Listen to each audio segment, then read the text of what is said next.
আসসালামু আলাইকুম। সবাই কেমন আছেন? আজকে আমরা সালমান আল ফার্সির জীবনের ঘটনা জানব, তাহলে শুরু করা যাক। গ্রামটির নাম জায়ান। পারস্যের ইস্পাহান অঞ্চলের একজন ধনাঢ্য পিতার ঘরে ধীরে ধীরে বেড়ে ওঠে একটি শিশু।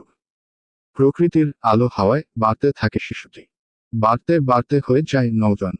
রাজপুত্রের মতো সুন্দর ফুটফুটে নওজোয়ানকে সবচেয়ে ভালোবাসে তার পিতা। তিনি গ্রামের সর্দার, একমাত্র পুত্র, তার নয়নের মণি, কলিজার টুকরা। পিতা চান না ছেলের অমঙ্গল, চান না কোনো রকম বিপদ তার ছেলেকে স্পর্শ করুক। এজন্যে 3 ছেলেকে ঘরের ভেতর আবদ্ধ করে রাখেন। নওজোয়ান ঘরের ভেতর আবদ্ধ থাকে সারাক্ষণ। খাঁচার পাখির মতো তার হৃদয়ে দুলে ওঠে মুক্তির দুর্বার ঢেউ। সে মুক্তি পেতে চায়, পেতে চায় মুক্ত বাতাসের ছোঁয়া, দেখতে চায় চাঁদ জোছনা আর প্রকৃতির নির্মল শোভা। দিন যায়, মাস যায়, নওজোয়ানের প্রতীক্ষার প্রহর বাড়তে থাকে, কিন্তু মুক্তির সুযোগ আর আসে না। অবশেষে একদিন এলো। তার পিতার ছিল বিশাল খামার। তিনি সেদিন নিজে আর খামারে যেতে পারলেন না। আদরের ছেলেকে বললেন, আমি তো আজ খামারে যেতে পারছি না, তুমি যাও, কাজকর্ম একটু দেখাশোনা করে এসো। পিতার কথা শুনে নওজোয়ানের বুকে আনন্দের ঝড় বয়ে গেল। আবদ্ধ ঘর থেকে সে বের হয়ে আসে। দু চোখ ভরে দেখে পাখির ঝাঁক, ফুলুর শোভা, সবুজ প্রকৃতি। নিঃশ্বাসে নিঃশ্বাসে টেনে নেয় বুকের ভেতর শীতল হওয়া। আহ, মুক্তির স্বাদই আলাদা। নওজোয়ান হাঁটছে মনের আনন্দে, ছুঁয়ে ছুঁয়ে দেখছে চারপাশের সবুজ গাছগাছালি গুলমুলতা, শুনছে পাখির কলরব, দেখছে আকাশে মেঘের খেলা, দেখছে আর ভাবছে, ভাবছে আর হাঁটছে। হঠাৎ সে থমকে দাঁড়ালো। ওপাশে কাদের আওয়াজ, গুন গুন করে কথা বলছে কারা। নওজোয়ান কান খাড়া করে শুনতে থাকে। এক পা করে এগিয়ে যায়। ধীরে ধীরে সেই ঘরটির কাছে গিয়ে দাঁড়ালো। আবারও তার কানে ভেসে এলো প্রার্থনার শব্দ। ঘরটি শুধু ঘর নয়, একটি গির্জা। এখানে খ্রিস্টানরা উপাসনা করে। নওজোয়ান তো আর এদের উপাসনার খবর জানে না। তার পিতা একজন বিখ্যাত অগ্নি উপাসক। পিতার কাছ থেকে সে আগুনের উপাসনায় শিখেছে। গির্জার লোকদের কাছে নওজোয়ান জিজ্ঞেস করলো, তোমরা এখানে কি করছো? আমরা প্রভুর প্রার্থনা করছি, তারা জবাব দিল। তাদেরকে দেখে নওজোয়ান খুশি হলো। তার হৃদয়ে অন্যরকম হাওয়া বইতে থাকল। সে ভুলে গেল খামারে যাবার কথা, ভুলে গেল পিতার নির্দেশ। সারাদিন সে কাটিয়ে দিল তাদের সাথে গির্জায়। বেলা বাড়তে থাকে। একসময় দিনের সূর্য হারিয়ে যায়। নেমে আসে সন্ধ্যার কালো ছায়া। নওজোয়ানের মনে পড়ে বাড়ি ফেরার কথা। ফেরার সময় তার মনে প্রশ্ন জাগে, এ ধর্মের উৎস কোথায়? গির্জার লোকেরা বলল, স্বামী ক্লান্ত অথচ প্রশান্ত নওজোয়ানও, চোখে মুখে আনন্দের ফোয়ারা। পিতা জিজ্ঞেস করলেন, তুমি কি খামারে গিয়েছিলে? কেমন দেখলে? নওজোয়ান মিথ্যে বলল না। বলল, খামারে না গিয়ে সারাদিন গির্জায় থেকে উপাসনা করেছি। সর্দার পিতা ছেলের কথা শুনে ক্ষেপে গেলেন। তার চোখ দিয়ে আগুনের হুলকা ছুটছে। ছেলে আগুনের উপাসনা না করে গির্জায় উপাসনা করেছে, ধর্মান্তরিত হচ্ছে। পিতা ভুলে গেলেন স্নেহের কথা, আদরের কথা। তিনি নিষ্ঠুরভাবে ছেলের পায়ে বেড়ি দিয়ে পুনরায় ঘরে আবদ্ধ করে রাখলেন। আবদ্ধ ঘরে হাওয়া ঢোকে না। ছেলেটি কাঁধে মুক্তির প্রার্থনা করে। খ্রিস্টানদের কাছে গোপনে খবর পাঠায়, শামের দিকে যদি কোনো কাফেলা যায় তাহলে যেন তাকে কৌশলে মুক্ত করে নিয়ে যায়। খ্রিস্টান ধর্মের মূল উৎস শামে। সেও শামে যাবে। সেখানেই গিয়ে তার হৃদয়ের ইচ্ছা পূরণ করবে। কিন্তু তার ইচ্ছা পূরণ হচ্ছে না। সে পায়ে বেড়ি নিয়ে প্রতীক্ষায় থাকে। কেবলই প্রতীক্ষা করে কখন আসবে সেই সোনালি সুযোগ। একদিন সুযোগ এলো। রাতের গভীরে নওজোয়ানকে উদ্ধার করে একটি কাফেলা তাকে নিয়ে গেল শামে। নতুন শহর শাম। নওজোয়ানের চোখে মুখে অবাক বিস্ময়। সে জিজ্ঞেস করল, এখানকার সর্বোত্তম এবং সবচেয়ে জ্ঞানী ব্যক্তিকে? তারা জবাব দিল, বিশপ, গির্জার পুরোহিত। নওজোয়ান তার কাছে গেল। পুরোহিতের খেদমতে নিজেকে উজাড় করে দিল। পুরোহিতকে সে ভালো করে দেখতে থাকল। তার স্বভাব, তার চরিত্র, তার আচরণ সবকিছু। তাকে দেখে আর তার সাথে থেকে নওজোয়ানের মনটা খারাপ হয়ে গেল। তার বুঝে জমে উঠল ঘৃণা ও কষ্টের মেঘ। সবাই যাকে ভালো মানুষ বলে জানে, আসলে সে আদৌ ভালো মানুষ ছিল না। দ্বিতীয় অংশ। তার ছিল লোভ আর মিথ্যার ছলনা। সে সবাত্রক স্বভাবের লোভ দেখিয়ে দান খয়রাত করতে বলে। পুরোহিতের কথায় সবাই দান করে অদেল টাকা, অনেক স্বর্ণ, অনেক সম্পদ। পুরোহিত এসব দানের সম্পদ গচ্ছিত রাখে তার গোপন গুদামে। আর সেসব সম্পদ এবং অর্থ নিজেই আত্মসাৎ করে। পুরোহিত মারা গেলে তার ভক্তরা তাকে দাফন করতে এলো। নওজয়ানও সবাইকে বললেও পুরোহিত ভালো মানুষ ছিল না।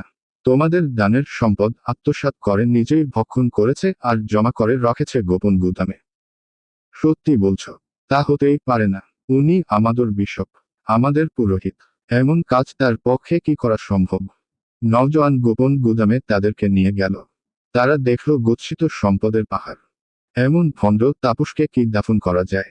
তারা তাদের বিশপের লাশকে ঘৃণায় আর ক্ষোভে শুলে বিদ্ধ করে ঝুলিয়ে রাখল।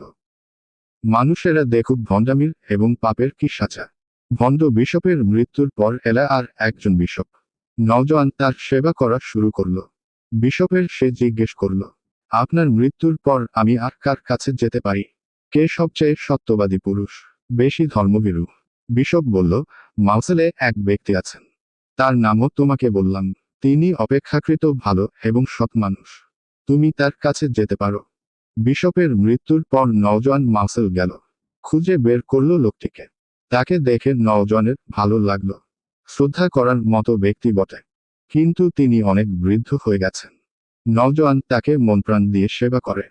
একদিন বৃদ্ধের মৃত্যুর সময় উপস্থিত হলো। নওজোয়ান কেঁদে ফেলল। এবার আমি কার কাছে যাব? বৃদ্ধ দুঃখভরা হৃদয়ে বললেন, তোমার সত্য সন্ধানের নেশা আমাকে মুগ্ধ করেছে যুবক। তোমার মতো এত ভালো উৎসাহী ব্যক্তি আমি আর পাইনি। নসিব মন্দ, আমি বিদায় নিচ্ছি। আমরা যে বিশ্বাসের ওপর অটল ছিলাম, এখন আর তেমন কোনো সত্য পুরুষে ধর্মে নেই। তুমি আমার মৃত্যুর পর নাসিবিনে যেতে পারো। সেখানে এক ব্যক্তি আছেন, এই নামের লোকটির কাছে তুমি থাকতে পারো। বৃদ্ধের মৃত্যুর পর নওজোয়ান সেখানে খুঁজে বের করল তাকে। অল্প দিনের মধ্যে তিনিও মৃত্যু মুখে পতিত হলেন। নওজোয়ান বলল, এবার আমি কার কাছে যাব? তিনি বললেন, আম্বুরিয়াতে এক ব্যক্তি আছেন। তুমি তার কাছে যেতে পারো। নওজোয়ান আম্বুরিয়ার সেই ধার্মিকের কাছে গেল। নওজোয়ানের মুখে তার অতীতে ত্যাগ এবং সত্য সন্ধানের কথা শুনে খুব খুশি হলেন। তাকে কিছু গরু এবং ছাগল প্রদান করলেন। নওজোয়ানের বুকটা ফুলে উঠল আনন্দে। মনে পড়ল তার পিতার ঐশ্বর্যের কথা, সম্পদের কথা, কত আদর যত্নে সে পালিত হয়েছে সে কথা। কিন্তু সত্য ধর্মের প্রতি হৃদয়ের দুর্বার টানে মুহূর্তে সে ভুলে গেল পারিবারিক সুখ সমৃদ্ধির কথা। নওজোয়ান হৃদয় মন ফেলে দিয়ে সেবা করে যায় বৃদ্ধকে। কিন্তু বার্ধক্যের তো আর কোনো ঔষধ হয় না। মৃত্যুকে তো কেউ আর ফেরাতে পারে না। ঝড়ে পড়ার সময় হলে গাছের পাতা যেমন ঝরে যায়, তেমনি মৃত্যু এলেই তাকে মৃত্যুমুখে সমর্পিত হতে হয়। এর কোনো বিকল্প নেই। দিনে দিনে বৃদ্ধ মৃত্যুর দিকে এগিয়ে যাচ্ছিলেন। নওজোয়ানের চোখে বিষাদের কালো ছায়া। এবার সে কোথায় যাবে? নওজোয়ানের উৎকণ্ঠা দেখে বৃদ্ধ তাকে কাছে ডাকলেন। আদরে আদরে ভরে দিলেন যুবকের হৃদয়ে। তারপর আস্তে করে বললেন, আমি জানি না এরপর তুমি কোথায় যাবে। আমি তো তেমন কোনো ব্যক্তিকে আর খুঁজে পাচ্ছি না, যার কাছে তোমাকে পাঠানো যায়। আমরা যে ধর্মের ওপর আস্থাশীল ছিলাম, যে সত্যের ওপর সুদৃঢ় ছিলাম, এখন আর তার ওপর তেমন কোনো সৎ ব্যক্তি অবশিষ্ট নেই। নেই কোনো সত্য পুরুষ। তবে হতাশ হবার কিছু নেই। অদূর ভবিষ্যতে আরবে একজন ব্যক্তি আসবেন। তিনি বনি ইব্রাহিমের ধর্মকে তিনি নতুনভাবে প্রচার করবেন। তার ওপর আল্লাহর কিতাব অবতীর্ণ হবে। তার প্রিয় জন্মভূমি ছেড়ে 3 বড় বড় পাথরের জমিনের মাঝখানে খেজুর উদ্যান বিশিষ্ট ভূমির দিকে হিজরত করবেন। নবুয়তের নিদর্শন থাকবে তার কাছে। তার কাঁধের মাঝখানে থাকবে নবতের মোহর। তিনি হবেন সর্বশেষ নবী, সত্য নবী। মহা সম্মানী এই নবী হাদিয়ার জিনিস খাবেন, কিন্তু সাদকার জিনিস তিনি কখনোই খাবেন না। সম্ভব হলে তুমি সেখানে যেতে পারো। তার কাছ থেকে পান করতে পারো সত্য পিপাসার অঢেল পানি। তোমার যাবতীয় তৃষ্ণা মিটে যাবে তখন। বৃদ্ধ মারা যাবার পর নওজোয়ান সিদ্ধান্ত নিলেন আরবে যাবার। কালো গোত্রের কিছু আরব ব্যবসায়ী আম্বুরিয়াতে এলো। নওজোয়ান বলল, আমার এই গরু ছাগলগুলি তোমাদেরকে দেব। বিনিময়ে আমাকে তোমরা আরবে নিয়ে যাবে। তারা রাজি হয়ে গেল। যুবক চলল তাদের সাথে সুদূর আরবে। কিন্তু লোকগুলোকে ছিল অসৎ, বিশ্বাসঘাতক। পথিমধ্যে তারা তাকে বিক্রি করে দিল এক ইহুদির কাছে। ধনীর ঘরের আদরের সন্তান শুরু করল দাসত্বের জীবন। আর দাসত্বের জীবন মানেই তো কষ্টের জীবন, আগুনের জীবন। অল্পদিনের মধ্যেই হাত বদল হলো যুবক। বনি কুরাইজা গোত্রের এক ব্যক্তি তাকে কিনে নিল। তারপর তাকে নিয়ে গেল ইয়াসরিবে, মদিনায়। মদিনায় এসে নওজয়ন চারদিকে তাকিয়ে দেখে সবকিছু অচেনা অজানা। কোথাও বা পাহাড় পর্বত, আবার কোথাও বা পাথর কুচির বিস্তীর্ণ ভূমি, তারই মধ্যে আবার খেজুরের সুন্দর সাজানো বাগান। মুহূর্তেই মনে পড়ল তার আম্বুরিয়ার বৃদ্ধের কথা। বৃদ্ধের দেয়া নির্দেশের মধ্যে একটি ছিল খেজুরের বাগান। খেজুরের বাগান দেখে নওজোয়ানের প্রাণে আনন্দের মৌমাছি গুনগুন করে উঠল। মনিবের সাথে সে এখানে অবস্থান করল। মন দিয়ে সে মনিবের কাজ করে যায়। তার কাজে কোনো ফাঁকি নেই, সততা আর শ্রমে নেই কোনো চালাকি। তৃতীয় অংশ। নওজোয়ান খেজুর বাগানে খেজুর গাছের চূড়ায় উঠে কাছে ব্যস্ত। মনিব গাছের নিচে বসে আরামে বিশ্রাম করছে। এমন সময় মনিবের ভাতিজা এসে বলল, মক্কা থেকে আজ এক ব্যক্তি ইয়াসরিবে। বনি কায়লারা তার কাছে ছুটে গেছে। লোকটি নিজেকে নবী বলে দাবি করছে। লোকটির কথা কানে যেতে না যেতেই নওজয়ন চমকে উঠল। তার হৃৎপিণ্ডে রক্তের চাপ বেড়ে গেল। মনে পড়ল বৃদ্ধের কথা।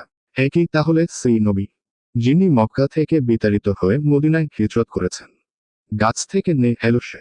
জিজ্ঞেস করল তার কাছে, তুমি কি বললে? আর একবার বলো তো। দাসের জিজ্ঞাসায় মনিব রেগে গেল। তার গালে সজোরে চর বসিয়ে দিয়ে বলল, তোমার তাতে কি হে? মনিবের চরের আঘাতেও দমে গেল না দাস। বৃদ্ধের কথা মতো সে মক্কা থেকে আগত লোকটিকে পরীক্ষা করতে চাইল, সত্যিই তিনি নবী কিনা। সন্ধ্যার পর নওজয়নু কিছু খেজুর নিয়ে মক্কা থেকে আগত লোকটির কাছে গেল।